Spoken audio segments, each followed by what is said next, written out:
Okay, so hi everyone. I am Nathalie Lawhead, and I am a solo developer creating in a type of subgenre of games, often referred to as art games, alt games, or Arthouse Games. To give you an idea, you can find some amazing curation of these on the slide. For example, you have FindNiceGames.com, which is from Japan, and they curate a lot of stuff from Asia. Warp Door is a really standard one, and they don't really review stuff. It's kind of like just a constant stream of cool games to find. Or Alpha Beta Gamer, which curates alpha builds or early versions of games. And if you look at this stuff, it gives you a really good overview of the quality of work and the variety of work you'll find in this space. And yeah, this is everything here is a really good starting point if you're curious about this stuff. And the definitions of these games are constantly changing, with developers often inventing their own words for them, but it's strongly defined as the type of game where you could argue whether it is a game or not. Quote, "I've never seen anything like this before," end quote, is a common comment when people play these. These fall into a broad category of games that use concepts of digital play in an artistic way, completely opposite to existing for the sake of entertainment. These games are made for more than just being fun or to amuse players. They are part of a creative conversation where games are being explored as a constantly evolving artistic outlet. Games are a complicated, multifaceted art form. Games are punk, games are controversial, games are political, games don't have to be fun, they can be so much more. So, classic examples are ones like That Dragon Cancer, an autobiography about raising a child diagnosed with terminal cancer at 12 months old. Before Your Eyes, an adventure game where you play entirely with your webcam, no mouse, gamepad, or keyboard. The theme of Before Your Eyes is to take you through someone's life, and every time you, as the player, blink, the webcam registers those blinks and forwards through another moment in the game. This makes for an incredibly moving and gutting experience. It's really hard to play this game without crying at the end.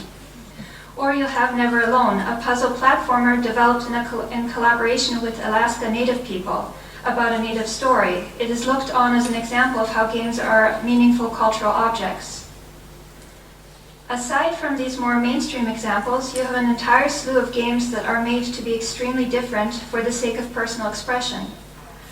Cult games based on personal experiences like I Get This Call Every Day, endearingly colorful work like that of the Catamites, glitch aesthetic horror games like those from Kitty Horror Show, or highly polished avant-garde work like that of Fantasia Malware. And these are all the games in the slide that I just discussed. They're all very worth looking at.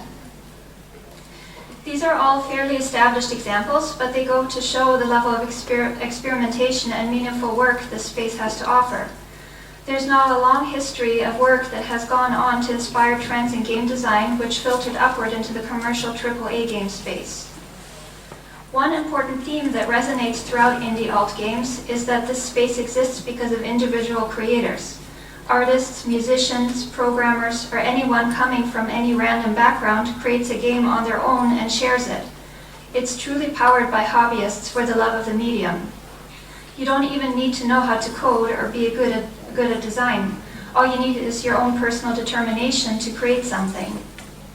This is a space that keeps growing. As precariously as it exists, I feel it is a continuation of what has always made computers and digital culture meaningful. Everyone gets to be part of it. There's more to computers and tech culture than the constant grind of the Silicon Valley philosophy of disruption and exploitation. Counter to the trend of an enshittification that is happening across all software, social media, and computing are these smaller subcultures that truly care about our digital world. They offer alternative ways of interacting with computers, participating online, and creating for our digital platform. These spaces remind us that we are empowered to make a difference, and we have an obligation to educate ourselves about the role we play in our digital world. People have the power to participate in shaping something different. Something different has always been here. People just need to know about it, that it exists. The term video game has always carried with it a lot of baggage. When my work was first called a game, I hated it. Game meant that my art was supposed to be fun, cater to the concept of a player, an offer level of traditional entertainment that I knew my work would never be. Over the years, video game grew into an umbrella term that encompasses other forms of digital art. Definitions grow and expectations change. I've been participating in this game space since about 2012 when I abandoned the net art label for my work and embraced calling my work a game. This was still during what many view as the golden era of indie games, where PlayStation would regularly feature artistic indie games in their monthly PlayStation Plus plan. Nintendo was opening up their store to include indie games, and you could easily find a publisher for your unconventional work before conglomeration hit the game industry and mass layoffs as well as restructuring changed much of this dynamic. We had a glimpse into an indie and commercial space existing together. I believe it can and will still happen, but the shift is a difficult one. The alternative space of experimental games needs support in the form of awareness that it exists, so more people can be empowered to be part of it. The very first E3 that I went to, I attended because one of my games made it into the Indiecade showcase. Indiecade is one of the longer-running indie game festivals that attracted an international audience. It became a popular thing to go to because you could meet people from all over the world and build on this sense of camaraderie. Such centralized events are important. Attending my first E3, I was and still am blown away by this type of supportive subculture that exists between mainstream people and indie. I know that might be controversial to say in today's setting where things have gotten a lot more high stakes, but then it almost seemed like the mainstream part of the industry appreciated the fact that there was an indie space full of weird games. Attendance on the more mainstream aspects of E3 showed genuine interest in the indie games. When I talked to impressive-sounding professional attendees from across all the game industry, many commented that this was like an oasis in a sea of commercialism. These experimental indie games, relegated to a tiny part of the convention, were viewed as a break from the heavy marketing noise. Journalists from large mainstream publications came by and showed interest in this work. Scouts for Nintendo or any other large platform came by to see what was new, and plenty of other people working in the mainstream with larger established positions wandered into the area just for a break from what they joked was the noisy monotony of AAA games. I learned then that the grind of mainstream gaming can burn people out, and indie was a way for them to feel seen or even hopeful. This was the first time I exhibited my work in such a public way. The area was crowded. My project was featured. Tetragon Games got a lot of press out of those short 3 days. I still look back at that as an example of how important experimental indie games are to the game industry. They are, and always have been, another way of viewing gaming. They offer an alternative way to exist and a hopeful look at a better future. For context, a visual novel, Cave dus Vedette, was showcased there, a narrative episodic video game dedicated to a famous 16th century Flemish painter. You can see how visually different it is. Counter Spy, a side-scrolling stealth video game, and Never-Ending Nightmares, a horror game about mental health struggles. At the same time, these were very different from the mainstream 3D aesthetics that E3 was showing. There were also student projects, like ones about growing a tree. You get the idea of looking at examples from this showcase, how wildly different of a contrast it is to see games like this next to the hottest and latest mainstream releases being hyped. Even with that level of hype, which could easily drown out such games or make them uninteresting, there was a constant stream of interest. Because of this indie community, my work started getting noticed and played. The project that I was working on at the time was called Tetragon Games. That's the trailer playing here right now. Tetragon Games is an online net art project that exists as a type of commentary on our online lives, gaming culture, and the internet. It draws heavily on computer nostalgia, digital malfunctions, broken systems, and error art. It is a collection of bizarre games packaged as a type of alternative desktop where you explore all sorts of rabbit holes and Easter eggs. Because Tetragon Games got into an Indiecade showcase, I was able to attend the official festival at Culver City. It's still one of the fondest memories that captured what indie games are. The community was vibrant, different, full of alternatives, creative philosophy, a drive towards being in a better world, and diverse. Queer Games had their own booth where you could explore a large selection of games made by LGBTQ+ creators. giving a strong presence to a community that was otherwise underrepresented and under constant fire in game culture. The festival showed games that I'd never seen before. This is common for such events. You would have games you can't play anywhere else but there, and you will likely never experience them again. For example, here's a small list of some of the games from that year that you can play for yourself. Kentucky Route Zero, a narrative-rich point-and-click interactive fiction game, Luxuria Suburbia, a visually rich music journey, or cult hits like Nidhogg, a two-player local fighting game. Nidhogg is a fascinating example of this festival culture because it started out as something of an underground indie game fable. It only appeared at game shows without a public release, so it kind of became a mysterious legend of a game. The nature of its gameplay being entirely local made it an easy thing for people at festivals to get into. It's the type of game that's visually rich and works best in public settings. Because of the diverse range of games, the event gave you a strong impression of the anti-fascist and anarchic community that also exists in gaming. People genuinely cared about each other, the world, and the place that games had in it. I remember some friends that were showing a game there urging me to check out games from the neighboring booths because they thought they were so amazing. Like people showcasing, we're all driving booth traffic to each other. One of these games was called Classroom Aquatic, a VR game about attending a fish school and trying to cheat on your class assignment by copying the work from your dolphin and sea turtle classmates. It was silly, and the teacher in the game would notice you and you would get caught and fail the test. I think back at this moment because that camaraderie and lifting each other up was very different to the tech industry that I was used to, where you had to compete with your peers and act like you are the only one and most qualified person in the world if you wanted a job or success. This indie space stood as a contrast where people mattered and community cared about each other. The people attending these booths looked out for one another, encouraged you to look at other people's work. There was no sense of competition, backstabbing, or weirdness that you would associate with the desperation of having to make it in an industry. This is another game industry. It's the type of game industry that exists surrounding the mainstream. Most people don't know it exists until they find it, then they can't unsee it. These beautiful artistic alternatives exist everywhere.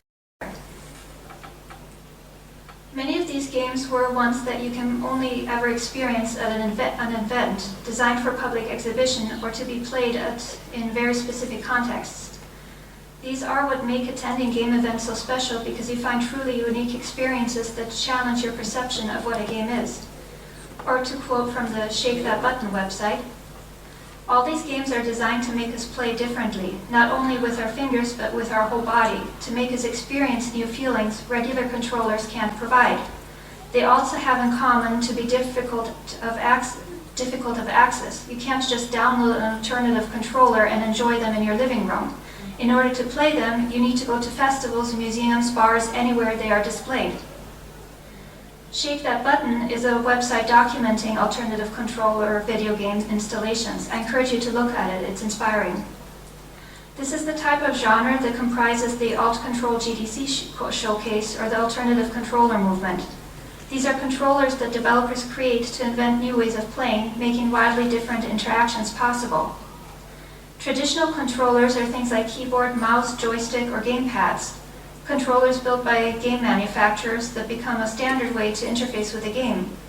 This also creates a standard way of looking at a game. It informs our expectations and we kind of stop being surprised by a game. Alternative controllers occupy this fantasy realm.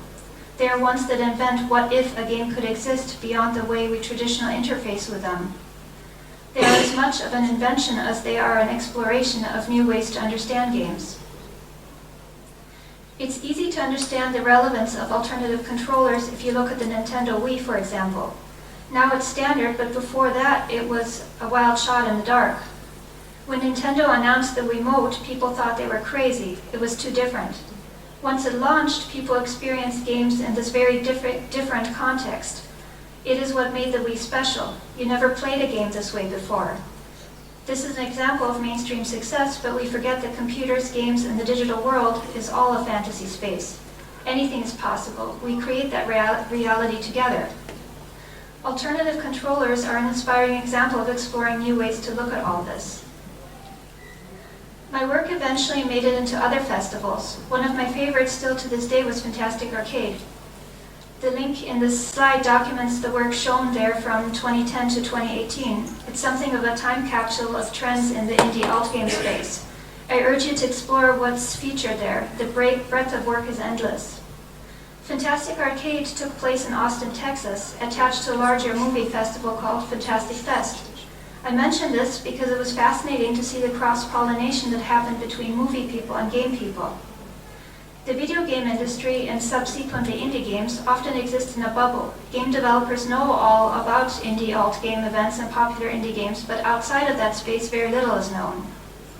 As a result of this, indie games can often become an echo chamber where a certain type of game literacy is required to appreciate games. When games can break out of the game industry bubble and exist as part of larger cultural contexts, I believe this is where they truly shine. They become deeply meaningful to people.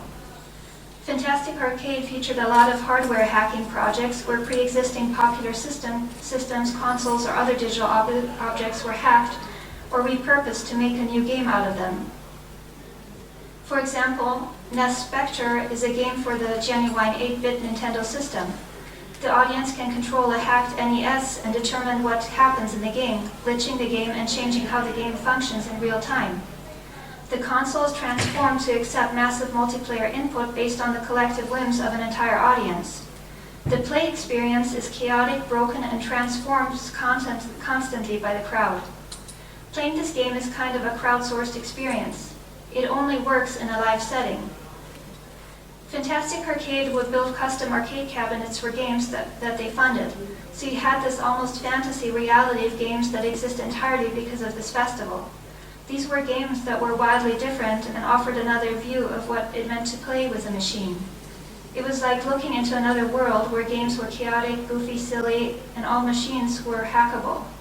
People have the power to do what they want with electronic devices, completely turning them into something else. In this slide, this is one of the games I made for them, and they built a custom arcade cabinet for it, and that's how it was displayed at the event. The idea that an electronic device is a black box controlled by a large corporation and you have it kind of on loan for the extent of its life, not really understanding how it works, in this case transformed into looking at electronic devices as these empowering things that you could completely change into bizarre fantasy objects if you knew how. Fantastic Arcade took place in a movie theater, so they offered tournaments where you could compete to play extremely indie local co-op games like Nidhogg. The fact that they chose to include such experimental two-player indie games in these tournaments offered an alternative view on tournament culture, one that was rowdy, silly, and communally goofy. I use Fantastic Arcade as an example because this was such an absolutely wildly different type of experience when you say game tournament or game arcade. You would never see something like this in the mainstream when you talk about competitive gaming. This was the opposite. This was not polished or glamorous. This was nerdy, hackable, and powered by a love for games. It was silly, with people in movie theater yelling instructions at a giant movie screen while contestants struggled to win. Each tournament showcased new hidden gems of indie gaming. This was something incredibly artistic, experimental, and you really had no concept that games could even be this way if you didn't go to an event like this. It also showed the level of interest such games drew.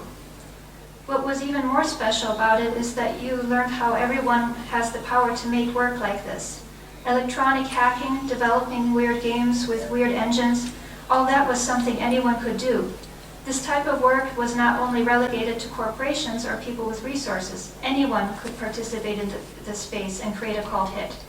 Community can empower this. In LA, one of my friends started organizing an event called Playdate Pop-Up that took place as part of the LA Zine Fest. The LA Zine Fest is a once-a-year event that happens to bring zinesters and other DIY artists together to give them a space to exhibit and sell their work. The LA Zine Fest draws an incredible amount of visitors, so you can imagine how much of an interesting crossover it was to bring indie games to it. My friend did this with two other friends. I eventually got involved to help. In the spirit of DIY culture, we would all round up whatever computers we had, spare power strips, electronic equipment, duct tape, and self-made posters to assemble a low-budget space for showcasing these games. It's very much something that sounds like an unattainable amount of work, but it worked. What was so special about this event was to see people in the zine community find these very different games. Bitsy games, along with net art pieces like Black Room or my electronic zine maker, were showcased in this space that largely drew a crowd with no game literacy. These were games made by one person or a very small group of friends. People attending the Zine Fest would be skeptical at first because they view gaming and games as something very mainstream. Many would remark that games are not for them or that they are not good at games. Once they played one of these games, they became completely engrossed in these experiences. They discovered games that were poetic, artistic, moody, silly, unique, and would often comment that they had no idea that games could be like this. This is a common reaction when people otherwise oblivious to the space find this type of work. Based on all these festival experiences, it is my strong personal conviction that if these games had more of a platform where people would know about them and talk about them as much as mainstream games, I believe gaming would be culturally relevant. It would be very different. These games don't get the attention they deserve, even though an audience for them exists. The indie game space exists because the efforts of everyone taking power into their own hands to create better alternatives. It's a community working toward a better future with our love for games. Community events like the ones I described are at the heart of indie. This is where we find each other, organize, and support one another. It is also how everyone else can discover this world and understand that they can be part of it too. It's important to reinforce the idea that this is something everyone has the power to do. Large tech industry and the mainstream often create this illusion that participating in tech as a creator of games, apps, programs is something only a select few can do. You come away with the impression that to make a game, you need resources, a team, access to money, and investors. When the truth is that this has always existed as something that belongs to everyone. It's powered by the passion of hobbyists and artists. At the heart of computers, our true digital world is utilitarian, open source, democratic, anarchic, and punk. This is where change happens that affects the rest of the world. When describing the game industry, I often tell people that it's like an upside-down pyramid. At the upside-down top base of this strangely reversed pyramid is the indie game space. It's actually secretly huge and broadly relevant with all the alt games, small teams, queer games, and solo developers that make it what it is. It is upside down because the biggest, most sustainable and meaningful contributions of games come from the space that most underestimate. The inspiration, ethics, values, ideas that this as an art form worthy of recognition and respect, its push for something better and hope for a better digital world coming from that space, trickles downward to eventually affect the small sliver that is AAA games. Even if mainstream games are a huge industry, with the global game industry being estimated to reach $236 billion in 2025, this being the industry that the rest of the world knows about, the mainstream eventually draws inspiration from indie ideals and digests it based on what is popular and sells, depending on how pessimistic you want to look at it. Either way, indie is where a better future is invented. That eventually finds its way to the aspects of the industry that everyone focuses on.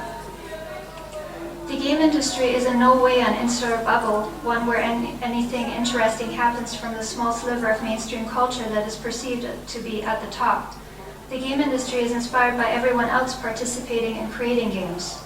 You often can't even find this space on Steam. It's most alive on places like itch.io.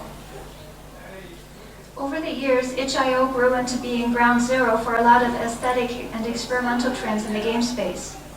Most notable are examples like the PS1 horror aesthetic movement, where games throw back to the early PlayStation era to capture the sense of horror these old visual styles had by recontextualizing them in modern sense, to also being a place where work made in alternative small engines like Bitsy can be showcased and find an appreciative audience.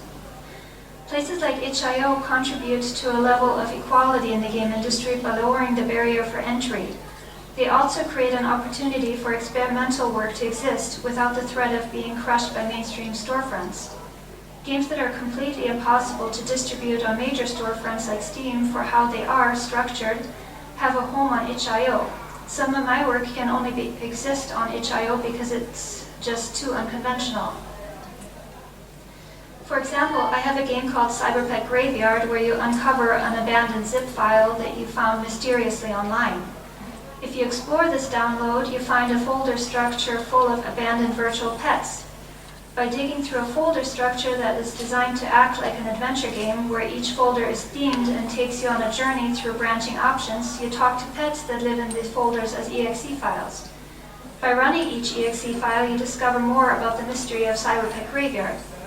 Steam would never allow something like this because of how it's structured to be played. Games on Steam need to be packaged as standalones to run from within Steam. The restrictions and requirements of mainstream storefronts like this is often how creative exploration or experimentation dies.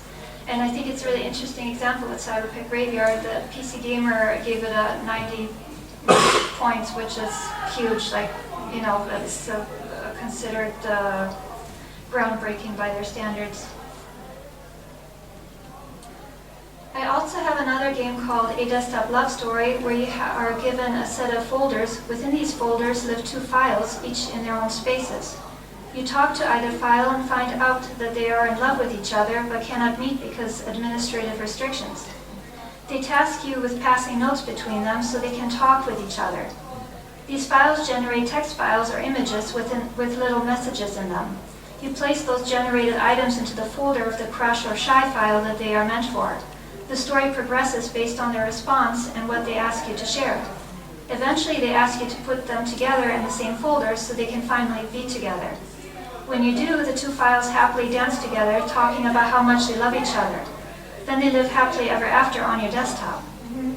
A Desktop Love Story is played entirely on your desktop, not in any standalone window or exe. It is packaged and designed very unconventionally to play out within folders. State has progressed based on what you put in either file's folder. Something like this also cannot exist on Steam, the App Store, or Google Play. It's just too fundamentally different. There's a long-standing history with experimental work like mine and mainstream storefronts that is full of friction and exclusion. For example, I've had my apps rejected from mainstream storefronts because of my simulated error, a.k.a. glitch art. Because of the themes of depression, the fact that they link to magazine articles or websites, the fact that they are browser-based experiences, the fact that they are designed so different. The steep, very specific requirements needed to put your game on a mainstream storefront, what these storefronts eventually exclude as a result of their policies, how much it costs yearly to exist on some of them, all make the mainstream spaces inaccessible to a lot of experimental work. As a result, it is obvious how valuable places like itch.io are to games that are different, or experiences you just can't get anywhere else. This is the true punk subculture of video games. It is a constant dream of a better digital world. Gaming has a reputation for being incredibly aggressive and exclusive, but at the heart, where it really matters, where the art is really happening, gaming is about charity, support, and inclusion. Over the years that it has existed, itch.io became known for its charity bundles. Even before places like Bundle Browser began keeping track of them, it was common to see game bundles that make a surprising and inspiring amount of money for aid. This happened organically within the community out of a desire to make a difference with our work. For example, the Racial Justice and Equality Bundle made over $8 million for the NAACP Legal Defense and Educational Fund, the community bail fund to support Black Lives Matter protests. The Indie Bundle for Palestinian Aid made well over $800,000 for the United Nations Relief and Work Agency. The Bundle for Ukraine made over $6 million. I could keep going, there are so many, it's hard to keep track of them. These bundles are made possible because small indie studios, solo developers, and artists came together to donate their work. The community shares it, and people buy the bundle where all proceeds go to support a chosen charity.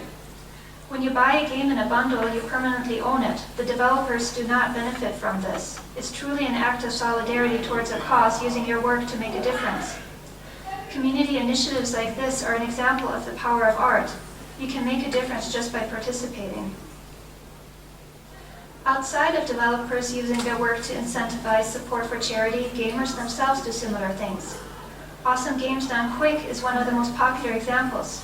It's a series of video game marathons featuring speedrunning and other types of play to support charity. This happens on Twitch. Frost Fatalis is another that has raised over $150K for the National Women's Law Center. Save and Raid is a multi-streamer marathon where the community of streamers comes together to help suicide awareness voices of education. The last event raised close to $22,000. Folded is a known example of crowdsourcing computer games that enables anyone to contribute to scientific research. There are groups like Game Audio Diversity Alliance that is dedicated to building an inclusive, diverse game audio industry. Or there's Gamers vs. MS, a project to support MS Canada, using streaming platform and gaming to help raise awareness and funds to fight against multiple sclerosis. There are also various smaller events or developments that happen within game communities, like when Helldiver 2 players were tasked to choose between unlocking a new weapon or going to save a hospital for very sick children within the game for no reward whatsoever. Despite there being no incentive within the game, players chose the hospital over a new weapon. This eventually led the developers to making a donation towards the Save the Children's Children Hospital. I think these things are an inspiring way to view games because it's something that happens within a community that resonates positively outwards. Fandom can be a force for good. This was an organic development between the player and the developers, while nothing prompted this other than being the better human nature. This happens often enough that you have summaries like Good in Gaming by Superjump or Because Games Matter by Extra Credits to document these initiatives. There's so much of this that it's hard to keep track. It usually happens through small communities or individuals organizing something. The results are always inspiring. I think it's important to detail all this because gaming has its controversies, such as hate movements like Gamergate. As someone that works in this space and is frequently under fire, I completely understand and know the dynamics of the alt-right and harassment towards marginalized creators. I could go on and on about the neo-Nazi Steam groups or how Key Reform regularly targets people like me. I understand how gaming gained a fairly common cultural reputation for being misogynistic or, in some cases, a recruitment tool for the alt-right. There are plenty of examples like this, but it's not necessary to dwell on them. The harm gaming can cause, or harm games can cause, and I understand that this statement is complex and nuanced, but for the sake of brevity, I'll leave harm in air quotes. All this is a double-edged sword. If you say that games are harmful, then you acknowledge they have a certain power to affect people. If they can affect people, then they can also affect people for good. You can't have it just the one negative way. Games are a force for good. On the other side of the gaming coin are artists, hobbyists, and large fandoms that have used their collective passion to make a difference in the world. All it takes in these cases is for a small group of people to believe it's possible. When you get into game development and you're exposed to this very vast space, you're constantly reminded that all this exists not because of corporations or large companies, but because of all the small people. It's as fundamentally part of the game space as experimental games are. We are at a point in tech right now with the disappearance of our digital privacy, how AI poses to change the way we consume information, the disintegration of the quality of information we rely on when we see narratives winning over truth, and the general intuitification of our digital world, that it is important for us to realize the power we have with our collective decisions in what tools we use, what platforms we participate on, and the alternatives we can empower when we make choices in our digital world. Counterculture in our digital world is an expression of the better future we know is possible. Gaming, fandom, artists, developers are part of the solution. We can empower each other to make a positive difference here. If anything you take away from this talk, I hope it is a curiosity about the experimental and Arthouse game space. Maybe you'll even be inspired to be part of it. Thank you.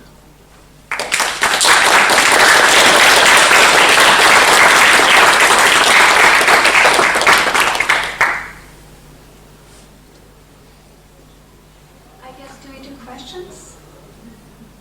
If you want. If anybody has any questions, now's the time. So just speak up.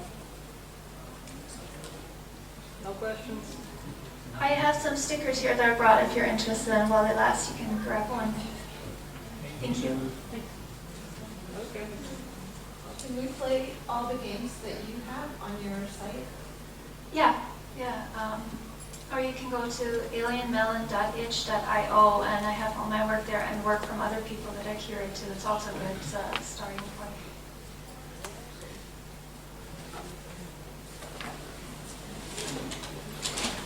Another question? Could you kind of elaborate on your moves from network to game, and how that happened, why it happened, and what was your, like, did it just seem as a more umbrella space? Yeah, I feel like it's a really interesting transition, because at the beginning with net art and digital art online, it was like this big wild west, and you had these movements of digital art that kind of maybe intersected with games and were elaborate enough to be viewed as that. And as casual gaming became big online, which were like this big flash game portals, people started posting net art things as part of this flash game portals, and there was a lot of confusion with people because what the hell is this? This is not a game kind of thing. It's so different. And there was a lot of friction at first, but then you had this spaces where you had kind of in line with games like this, it started appearing where video games started being more emotional and personal and artistic, and you had festivals growing around it. There was this whole subculture that grew, and then the game as an umbrella term kind of grew to be more inclusive, and now it kind of encapsulates a lot of other digital art. But it was a very slow evolution to actually being, the term what a game is had to really change a lot, and it did over the years.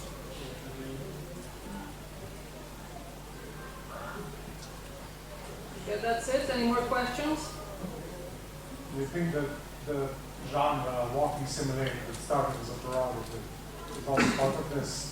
Was it successfully reclaimed? Yeah, very much. That's the fact that it was an insult at that time. I think it speaks a lot to exactly when that started changing, because it became unstoppable and people couldn't really make fun of it anymore. There's so much beautiful work from that time. But that's exactly the time when this started being inclusive, and it just kind of, now video game means like digital art, like it just includes anything more complex. Have you ever heard of a game started Webby? What's your opinion on it, in case you heard about it? It's considered one of the indie games. Oh yeah, I've heard of it. I've seen it. Yeah. I don't have much of an opinion on it. Yeah, that's another good example.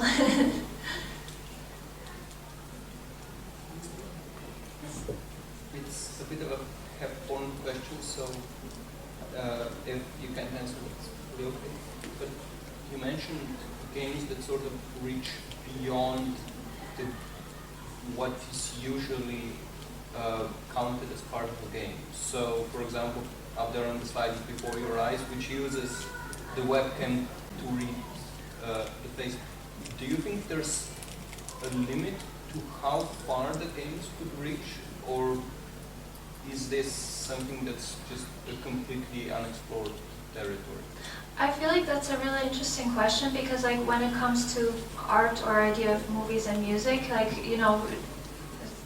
feel like there is a limit, but because digital art is such a fantasy space where you can really just invent anything, I feel like we haven't really found what a limit is, because like that one with the webcam, or like even just people building controllers to interface with something completely different. I mean, that's pushing it to such a point where you really wonder what the limit is. So I think when it comes to like this whole indie game space, we haven't found really what the limit is yet.